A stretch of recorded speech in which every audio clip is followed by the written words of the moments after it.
¿Fue realmente el héroe que se nos vendió? O tal vez tuvo una parte oscura que quedó oculta en la sombra. La de Arnold quizás sea la biografía más conocida del mundo. Hablamos de un hombre destinado a ser un simple habitante más de un pueblo de Austria. Sin embargo, lo fue en contra de lo que querían sus padres, su país, la gente. Y se convirtió en una de las personas más exitosas del planeta, siendo ejemplo e inspiración no solo para su generación, sino también para la nuestra.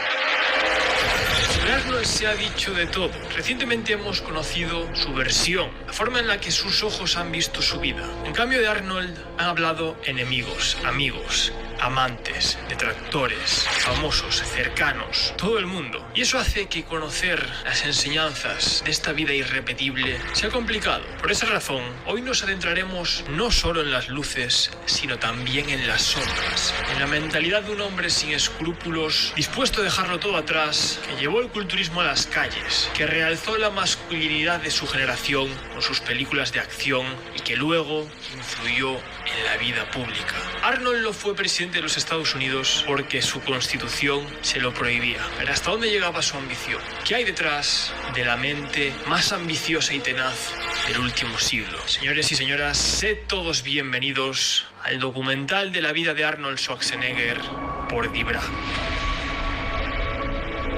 Y cómo no, para entender la mentalidad de uno de los hombres más ambiciosos, hay que viajar atrás e ir a donde en psicología dicen que surgen todas nuestras inquietudes, pero al mismo tiempo también todos nuestros traumas y nuestros miedos. Todo esto lo marca el entorno. En este caso, un pequeño pueblo de Austria que se recuperaba tras la Segunda Guerra Mundial, en el que apenas vivían 800 personas. Arnold nació en el seno de una padres. Precisamente es aquí, en la proyección que sus padres tenían acerca de su hijo, donde nace el primer fuego interno de Arnold por prosperar.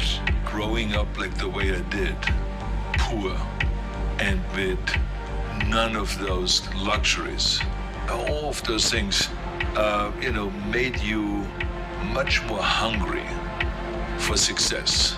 My father was kind of like, a plus and a minus. My father really contributed a lot to my hunger. And my father contributed for me to wanting to get away from Austria and to get away from home. Because, they were not like, come on, Arnold, stay, can stay as long as you want. No, with 15, I already had to pay to live at home. I mean, I made 300 shilling a month as an apprentice, and 100 shilling I had to give my parents so I could get the food. They made me contribute, and I hated that. I said to myself, this is uncalled for, because my friends didn't have to do that.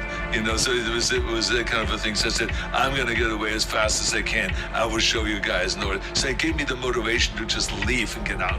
Arnold nos cuenta que la relación con su padre fue bastante complicada, no solo por ser él muy estricto, sino por también tener cierta preferencia por su hermano mayor. Además, el padre de Arnold, en una época turbulenta de la historia, llegó a pertenecer al partido nazi, cosa que hizo que años después Arnold le encargase investigar si su padre llegó a cometer o ser partícipe de alguna atrocidad. Sin embargo, esto no sucedió en ningún momento, aunque de su Arnold haya adquirido esa rigidez que en el futuro haría muy cuestionables sus relaciones interpersonales, pero que al mismo tiempo lo catapultó a conseguir todo lo que se propuso. En una de sus tantas entrevistas, Arnold confesó que la estricta educación austriaco-alemana que sus padres le dieron, que con cada castigo, cada golpe, cada discusión que tenía con sus padres, tan solo le daba más fuerza y les llegó a confesar que eso no iba a durar mucho tiempo, que él se iba a ir de ahí, que se iba a volver rico. Con esa mentalidad, nos dice Arnold, encaraba su vida ya desde su infancia.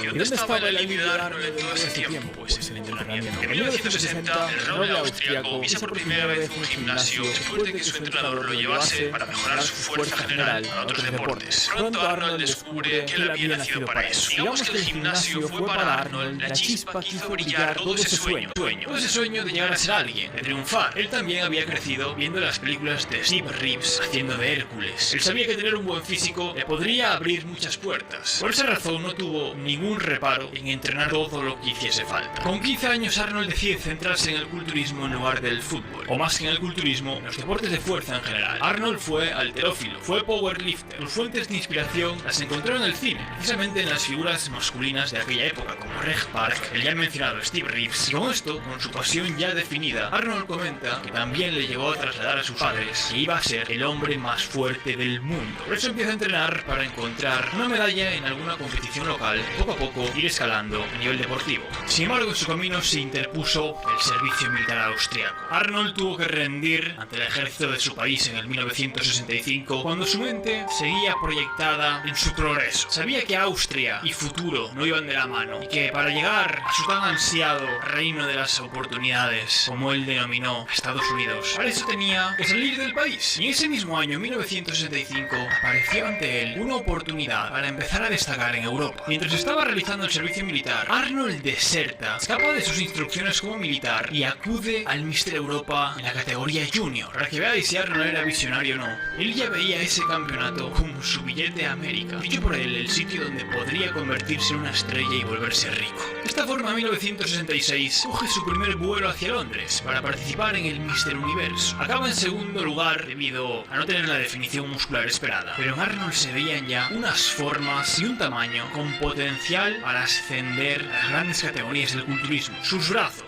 sus prominentes bíceps y sobre todo, uno de los pectorales más destacables de la historia eran la carta de presentación de Arnold al mundo. Por supuesto que él no ignoraba sus condiciones y sabía cómo mostrar unos puntos fuertes que todavía se ponen como ejemplo 50 años más tarde en el culturismo de hoy día. Y no, difícilmente nos podamos poner ahora mismo a desentrañar la forma en la que Arnold construyó uno de los pectorales más legendarios, por supuesto que con su genética prodigiosa de su lado, pero si vosotros queréis saber cómo desarrollar un pectoral estético, conocer toda la anatomía y la biomecánica, los mejores ejercicios, la serie y las repeticiones, todo sobre cómo trabajar el pectoral, tras ver este vídeo tenéis una tarea pendiente con el vídeo del canal de Fit Generation donde lo explican a la perfección y lo vais a saber todo sobre el entrenamiento de este grupo muscular. Todo para saber diseñar tu rutina que se adapte a ti y entrenar el pectoral con intensidad desde todos los ángulos y con el volumen de entrenamiento adecuado. Os dejo el link en la descripción, también en la tarjeta que veis a la derecha de la pantalla, os recomiendo encarecidamente pasaros por ahí. Pero estamos con la historia de Arnold y en este punto, tras un segundo puesto, empieza lo que podemos considerar el inicio de la carrera como culturista de Arnold Schwarzenegger. As every woman in the hall agreed,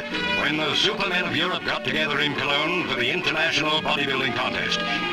And with what pride the mighty men displayed all the well-known muscles, plus a lot that the average man had never heard of. Dispuesto a salir de Austria como fuese, Arnold supo juntarse a uno de los jueces de esa competencia, y viendo su potencial lo acogió en Londres y bajo un programa de entrenamiento supervisado por él, puso mucho más foco sobre todo en el entrenamiento de pierna. Pero en este momento, el sueño de un joven de Austria empezaba a hacerse realidad. Ese mismo año, Arnold conoció a un ídolo, recordaréis de Reg Park, una de